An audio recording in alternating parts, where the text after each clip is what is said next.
아시겠죠? 자, 여러분 이제 세오롬 2에 나와 있는 요 단조 수렴 정리라고 나와 있죠. 자, 요 정리는 여러분들이 반드시 꼭 기억해 두셔야 된답니다. 여러분들이 어떤 공대생이든 아니면 상대생이든 또 여러분 뭐 수학을 전공한 학생이든 상관없이 요 단조 수렴 정리는 요 대단히 중요해서 뭐 경제 수학 같은 데서도 이렇게 나온답니다. 자, 일단 이 단조 수렴 정리라는 것은 뭐냐면 수열 xn이 있는데 이 수열이 단조 증가 수열, 그러니까 단조 증가 수열이라는 것은 여러분들이 함수로 말하면 증가함수 생각하시면 된답니다. 계속 증가만 하는 함수. 근데 단조 증가 수열이고 위로 유계, 요 두 내용이 결합이 되면 이 수열이 단조 증가 수열인데 위로 유계다. 그러니까 이 수열이 그렇죠, 이렇게 계속 증가를 하는데 위로 유계라는 것은 여기 이제 증가의 한계 폭이 이제 끝이 있다는 거죠, 그죠? 이런 형태가 되어졌을 때는 요 수열은 수렴한다는 거죠. 이 수열은 반드시 수렴하는데 그 극한이 어떻게 되냐면 리미트 n이 무한대로 xn의 극한이 바로 요 집합의 요게 뭐죠? 상한이죠. 극한값이 상한이 되어진다. 이런 내용이랍니다. 무슨 말이겠죠? 다시 한번 어떤 수열이 있는데 그 수열이 단조 증가 수열이고 위로 유계가 되어지면 그 수열의 극한값은 요 수열을 원소로 하는 집합의 뭐다? 상한이 극한값이 되어진다는 거죠. 그리고 반대로 어떤 수열이 xn이 단조 감소 수열이고 여기 나와 있는 것처럼 아래로 유계이면, 그러니까 이와 같이 되어졌을 때는 이 수열은 역시 요 위에 게 수렴하는 것 얘도 수렴하는데 이번에는 그 극한값이 인피멈이죠. 그러니까 요 수열의 원소, 수열의 항들을 원소로 하는 이 집합의 하한이죠. 그죠? 이 하한이 극한값이 되어진다는 거죠. 자, 무슨 말이겠죠? 그러니까 우리가 어떤 수열의 값이 이렇게 하나 계속 감소하고 있다. 단조 감소죠. 감소하고 있는데, 자, 아래로 유계가 되어지려고 그러면 여기 이제 그 감소하는 끝이 있어야 되겠다. 멈추는 데가. 적당히 좀 이따 치시다. 그렇게 되면 요 하한이 바로 이 수열의 뭐가 된다? 극한값이 되어진다. 그러니까 아래로 유계이면 단조 감소하는 수열인데 그 수열이 아래로 유계다. 그 말은 그 수열은 반드시 수렴하고 그리고 그와 같은 수열의 극한값은 바로 인피멈, 즉 하한이 되어진다는 거죠. 대충 우리가 직관적으로 봤는데 이제 지금부터는 왜 그런가를 우리가 이 은밀한 증명, 이 증명은 또 대단히 중요한 증명이기 때문에 반드시 알아두셔야 된답니다. 그리고 이제 증명은 이제 좀 이따 하기로 하고, 세 번째, 유계인 단조 수열은 수렴한다. 요거는 자명하죠, 그렇죠?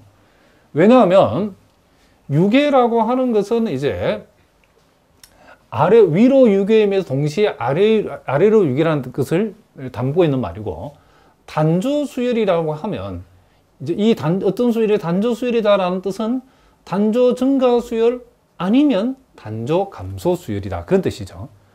그럼 만약에 여기서 3번에 말하는 단조 수열이 단조 증가 수열이라고 하면 유계니까, 유계는 상한과 하한을 다 가지는 거죠. 그렇죠? 그 상한 하한 중에서 무엇을 1번에 의해서 상한을 극한값으로 취하고 수렴하게 된다는 거죠. 그리고 단조 수열이 만약에 2번의 경우처럼 단조 감소 수열이다라고 하면 유계니까 상한 하한이 존재하고 그 상한 하한 중에서 하한의 값을 취해 가지고 그 수열의 극한값으로 삼고 그런 형태로 수렴이 된다는 거죠.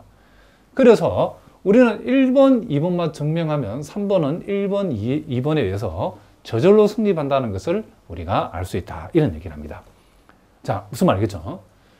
자, 그러면 이제 우리가 1번을 우리가 한번 증명해 보십니다. 어떤 수열이 단조 증가 수열이고 위로 유계이면 그 수열은 수렴을 하고 그 극한값은 상한이 되어진다라고 했는데 과연 그런가를 우리 한번 확인해 보겠습니다. 자, 우리가 S를 이와 같은 집합, XN을 원소로 하는 이와 같은 집합의 집합을 우리가 S라고 해봅시다. 물론 요 S는 공집합이 아닌 실수의 부분집합이랍니다. 그랬을 때 이게 요 집합에서의 원소인 수열 XN이 자, 여기서 위로 유계라겠죠. 위로 유계. 그럼 위로 6이라고 하는 것은 우리가 앞에서 살펴봤던 실수의 완비성 공리에 의하면, 그렇죠? 완비성 공리에 의하면 위로 6개인 그쵸 경우는 반드시 뭘 갖는다? 상한을 갖는다라고 했죠. 자, 실수의 완비성 공리에서 어떤 집합이 위로 6개이면 그 집합은 반드시 뭘 갖는다? 상한, 즉 수프리멈 S를 갖는다는 거죠. 그래 우리가 집합 S의 상한을 편의상 우리가 이렇게 X라고 한번 둬보겠습니다. 그러면 이제 우리는 지금부터는 요 XN의 극한값이 이 상한인 X가 되어진다는 사실만 보이면 우리는 이 1번을 뭐한다? 증명한 셈이 되어지겠죠. 그죠? 자, 요 X라는 값이 극한값을 우리가 극한값이 이 상한이 극한값이 되어진다는 것은 극한값을 가졌으니까 수렴하게 된 거고 그리고 그 극한값이 그 집합의 상한이다라는 것을 우리가 보여주는 셈이 되는 거죠. 그러면 지금부터 자, 요 xn의 극한값이 x가 된다. 즉 x라는 것은 요 집합 s의 상한이죠.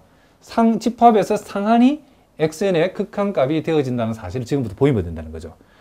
그럼 우리가 임의의 양수 엡실론을 우리가 한번 생각해 보죠. 임의의 양수 엡실론을 우리가 생각했는데 자, x에서 엡실론을 뺐다.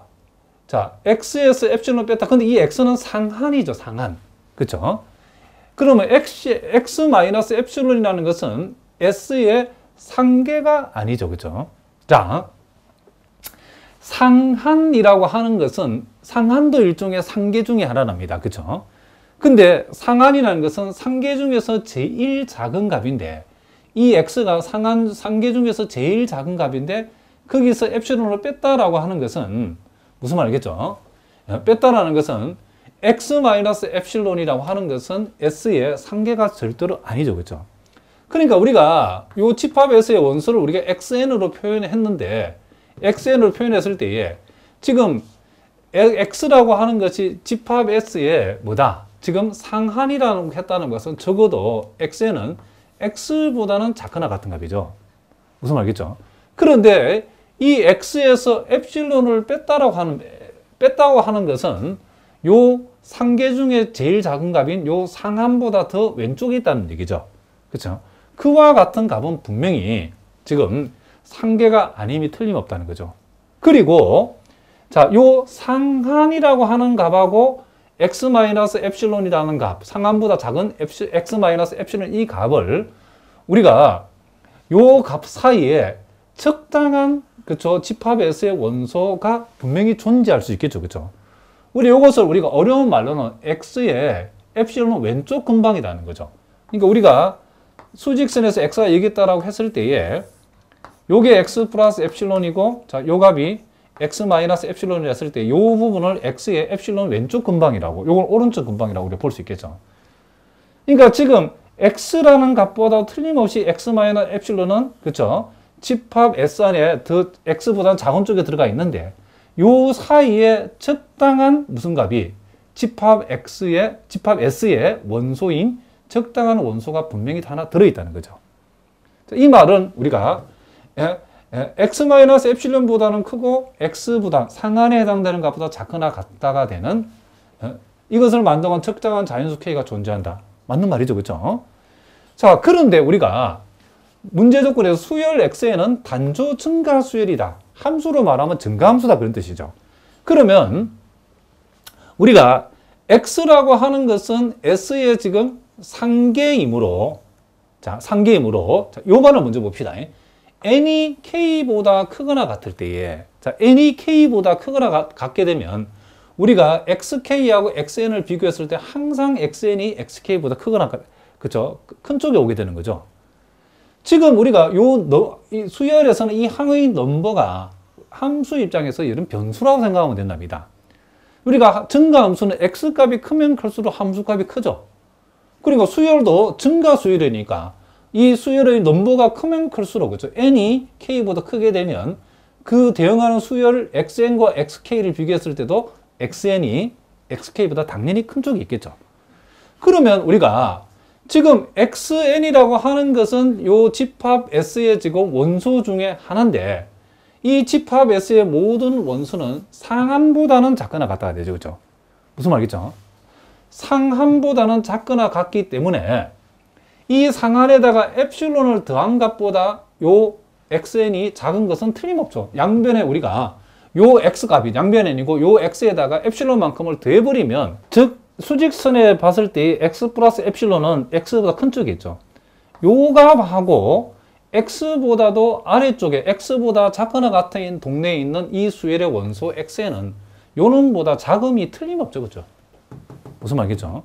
그러니까 이 집합 S의 원소인 xn은 상한인 x보다도 더 큰 x 플러스 엡실론보다 작다는 것은 당연한 얘기랍니다. 그리고 우리가 앞에 살펴본 것처럼 이 xk라는 것은 x 마이너스 엡실론보다는 크다라고 했죠. 그럼 우리가 이제 요 사실로부터는 우리가 어떤 것을 이끌어낼 수 있냐면 이것을 이끌어낼 수 있겠죠. 자, 여러분 보다시피 그럼 xn 입장에서는 xn은 x 마이너스 엡실론보다는 크고 그리고 x 플러스 엡실론보다는 작다 이런 얘기죠. 그럼 이 말은 우리가 양변에 우리가 x를 똑같이 빼버리면 마이너스 엡실론보다는 xn 빼기 x가 크고 엡실론보다는 작다는 얘기죠. 그럼 이 말은 우리가 보통 절대값으로 표현하면 xn 빼기 x의 절대값은 엡실론보다 작다라고 하는, 즉 이와 같은 결과를 우리가 얻어낼 수 있다 이런 얘기죠. 그러면 이제 우리가 자 봅시다. 임의의 양수 엡실론에 대해서 자 그리고 적당한 자연수 k가 존재해서 n이 k보다 크거나 같아일 때에 xn하고 x 사이의 거리를 나타내는 xn-x의 절대치가 엡실론보다 작다를 만족한다는 것은 우리가 앞에서 배운 수열의 극한의 수렴의 정의에 의해서, 그렇죠? 수렴의 정의에 의해서 우리는 x라고 하는 값이 지금 xn의 극한값이다라고 우리가 얘기할 수 있죠. 그러니까 수열 xn의 극한이 지금 x라는 거예요, x. 그런데 그 x가 원래 뭐였죠? 수프리멈 s, 즉 수프리멈 s라, 즉 집합 s의 이게 뭐였죠? 상한이었다는 거죠. 이 x가 상한. 그러니까 결과적으로 보니까 이제 요 xn이 단조 증가 수열이고 위로 유계이면 이 xn은 수렴하는데 그 극한이 바로 요 수열 xn의 무엇을 지금 상한을 그쵸 극한으로 하는 자, 이와 같은 극한값으로 수렴이 되어진다는 사실을 우리가 알 수 있다 이런 얘기를 합니다. 자, 무슨 말인지 아시겠죠? 자, 그럼 이제 두 번째, 그럼 이제 단조감소 수열일 때는 아래로 유계, 단조감소 수열이고 아래로 유계이면 이 x에는 수렴하는데 이 수열의 하한값에 수렴한다라고 했다는 거죠. 자, 왜 그런지 여기 한번 살펴보겠습니다. 두 번째 증명. 자, 편의상 우리가 이제 마이너스 xn을 우리가 yn이라고 둬보겠습니다. 2번에 나와 있는 x에 마이너스 붙인 마이너스 xn을 yn이라고 붙여보겠습니다. 그러면 우리가 xn이 지금 여기서 xn이라고 하는 요 자체는 아래로 유계죠, 그렇죠? 아래로 유계고 그리고 우리가 단조 감소 수열이라고 했죠. 아래로 유계고 단조 감소 수열. 그런데 그 xn에다가 마이너스를 붙였다는 말은 그쵸? 즉 마이너스를 붙인 이 yn은 당연히 반대가 되니까 위로 유계가 되어지겠죠? 그리고 단조 증가가 되겠죠. 다시 한번 아래로 유계이고 단조 감소 수열인 xn에다가 마이너스를 붙인 마이너스 xn 즉 yn이라고 하는 것은 당연히 이제 부호를 바꿨으니까 마이너스 붙여버리게 되면 아래로 유계는 위로 유계로 바뀔 거고 단조 감소 수열은 단조 증가 수열이 되겠죠. 자, 그러면 우리가 어떤 수열이 위로 유계고 단조 증가 수열은 우리가 금방 증명한 요 1에 의해서 이 수열은 위로 유계고 단조 증가 수열인 경우에는 반드시 극한이 그쵸 극한값이 나오는 즉 수렴하는데 바로 무엇에 수렴한다? 그 수열 yn에 무엇에? 슈프리멈, 즉 상한에 수렴한다는 것을 우리가 금방 1에 의해서 우리가 살펴봤죠. 자, 여기까지 아시겠죠? 그런데 이제 여기서 여러분 살짝 요걸 한번 봅시다. 자, 요거 여러분 조금 어려울 수 있는데 요거 선생님이 직관적으로 설명해 보겠습니다. 일단 요거 잠시 잊어놓고 우리가 마이너스 x를 원소로 하는 어떤 집합의 하한이라고 하는 것은 뭐와 같냐면 여기 있는 마이너스를 밖으로 딱 떼버리면 x를 원소로 하는 집합에 뭐와 같냐면 상한의 반대부호와 같답니다. 자, 이걸 너무 여러분 어렵게 생각하지 말고 선생님 아주 간단한 제가 예를 한번 들어보겠습니다. 자, 우리가 마이너스 x를 원소라는 집합의 하한이라고, 그죠? 하한이라고 하는 것은 이 마이너스 x라고 하는 것이 예를 들면 그 하한이 만약에 이 하한의 값이 세모라고 하면, 그렇죠? 세모라고 하면 마이너스 x가 세모보다 크거나 같다 이런 뜻이죠, 그렇죠? 그러면 요 마이너스 x가 자 세모보다 크거나 같다. 요 편의상 요걸 지금 하한으로 잡았습니다. 자, 요 마이너스 x를 원소라는 집합의 하한을 세모라고 하면 마이너스 x는 분명히 하한보다는 크거나 같겠죠, 그렇죠? 그러면 우리가 여기에서 양변역에다가 마이너스를 곱해버리면 플러스 x 마이너스 세모 이렇게 되죠. 그러면 자, 요 x를 원소라는 집합에서 이 마이너스 세모는 뭐가 되죠, 이게? 상한이 되어진다는 것을 우리가 알 수 있죠. x의 상한이죠. 그러면 마이너스 x의 하한값하고 x의 상한값을 비교하면 그 부호가 딱 반대죠, 그렇죠? 무슨 말이겠죠? 그럼 다시 한번 봅시다. 여기서 마이너스 x를 원소라는 집합의 하한은 플러스 x를 원소라는 집합의 상한의 반대부호와 같죠. 그럼 여기는 보시면 그대로죠. 마이너스 x를 원소라는 집합의 하한값하고 x를 그거의 부호가 반대인 x를 원소라는 집합의 상한값을 비교했더니 그 부호가 딱 반대라는 거죠. 그러면 이런 요 사실을 이용하면 자 봅시다. 지금 우리가 필요한 것은 2번에서 xn의 극한값이 지금 xn의 하한이다라고 하는 요 사실을 지금 우리가 보이려는 거죠, 지금. 그럼 어떻게 보이느냐면 자, 우리가 xn이라는 것이 마이너스 xn이니까 여기다 마이너스 x를 마이너스 yn이니까 요 자리에다가 우리가 마이너스 yn을 집어해버리면 마이너스 리미트 n이 무한대할 때 yn이죠. 그런데 우리가 금방 봤던 것처럼 yn의 극한값은 우리가 위에서 살펴본 것과 같이 바로 지금 뭐죠? 여기에서 여기까지죠. yn을 원수라는 집합의 상한에 해당되죠. 그리고 여기 마이너스가 마이너스를 그대로 온 거라면 요 마이너스 여기 왔던 마이너스가.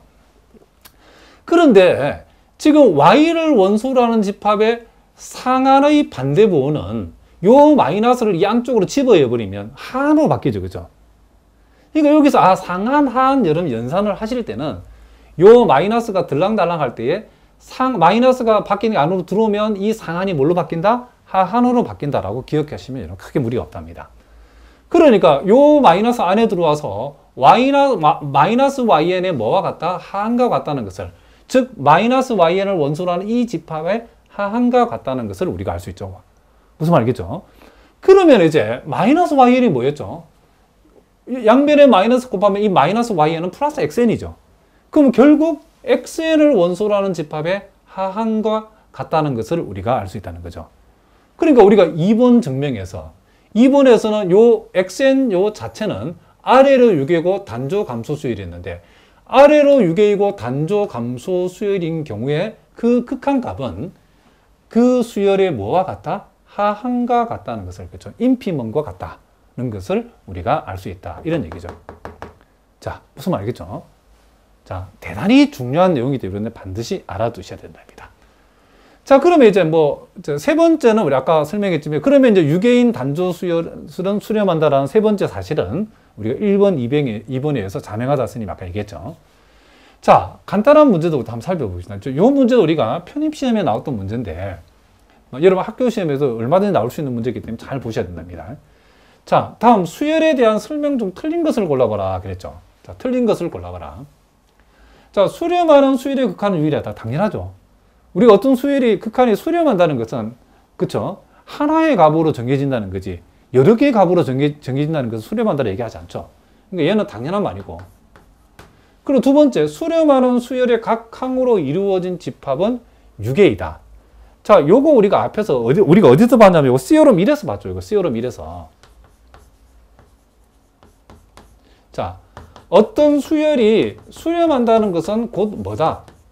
유계가 되어진다는 거죠. 요게 참이죠. 그럼 요 역은 성립하지 않는다겠죠. 그런데 이 역도 이제 성립하는 경우가 있는데 우리가 금방 봤던 것처럼 무슨 말겠죠? 이 어떤 수열이 유계라고 해서 다 수렴하는 거 아니지만 유계이면서 단조 수열일 때는 우리가 금방 이론에서 수렴한다라고 할 수 있다는 거죠. 무슨 말이겠죠? 그러니까 이 여기 성립하려면 여기가 뭐가 플러스 돼야 된다고요? 단조 수열이라는 말이 플러스 돼야 돼. 그러면 이게 참이 될 수 있다. 일단은 거짓이라는 거죠. 어쨌든 요 2번에서 얘기하는 것은 수렴하는 수열은 유계다라고 했으니까 요 말도 일단은 맞는 말이라는 거죠. 무슨 말이겠죠? 그리고 세 번째, 위로 유계인 단조 감소 수열은 수렴한다? 요게 틀리죠, 그죠? 요게 틀리다는 것을 알 수 있죠. 단조 감소가 아니고 뭐가 돼야 된다? 단조 증가 수열일 때 우리가 수렴한다라고 얘기할 수 있다는 거죠. 그리고 AN이 1 플러스 n분의 1의 n승이면 수열 AN은 수렴한다라고 했는데, 자, 요거는 우리가 지금 곧 이어서 선생님이 그 다음 문제 증명할 거랍니다. 일단 요것도 일단은 참이랍니다.